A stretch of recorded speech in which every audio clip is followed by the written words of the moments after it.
আরজিকর কাণ্ডের পর ধর্ষণ আইন পরিবর্তনের দাবিতে তৃণমূল ছাত্র পরিষদের অবস্থান বিক্ষোভ। আমরা কিন্তু ফাঁসি চাই।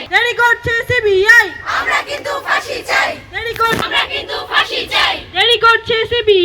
আমরা কিন্তু ফাঁসি চাই। We want justice. We want justice.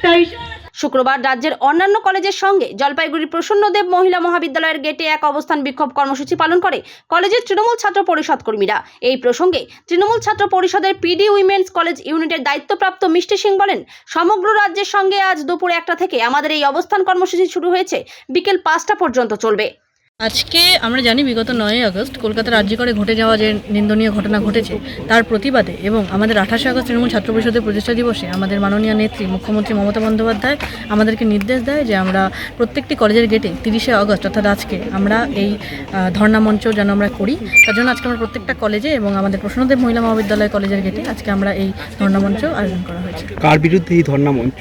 আজকে আমরা সবাই জানি যে রাজ্য সরকারের বিচার বিভাগীয় ব্যবস্থাতে নেই, টোটাল সম্পূর্ণ তদন্ত ব্যবস্থা চলে গেছে হচ্ছে কেন্দ্রীয় সরকারের তদন্ত বিভাগ সিবিআই এর হাতে। তো সিবিআই এর বিরুদ্ধে আজকে আমাদের এই ধর্ণা মঞ্চ। কতদিন চলবে এই ধর্ণা মঞ্চ? বা যতদিন না নির্যাতিতার বিচার হবে ততদিন এই ধর্ণা মঞ্চ চলবে এবং আমরা তৃণমূল ছাত্র পরিষদ মাঠে আছি এবং এই প্রতিবাদে আমরা থাকবো। Bureau report, PB news. Sun hospital, এখানে যে কোনো রকমের চিকিৎসার বিশ্বস্ত প্রতিষ্ঠান। খুবই কম খরচে বিশ্বমানের চিকিৎসা প্রদান করে থাকে। উন্নত মানের ওয়ার্ড কেবিন, পরিষ্কার পরিচ্ছন্ন পরিবেশ দ্বারা সুসজ্জিত চিকিৎসা ব্যবস্থা রয়েছে। এছাড়া স্বাস্থ্যসাথী কাজেও পরিষেবা প্রদান করা হয়। সুতরাং আজই যোগাযোগ করুন সান হসপিটালে।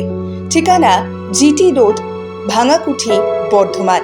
ফোন নাম্বার মনে রাখবেন 9434188262 অথবা 83730954222।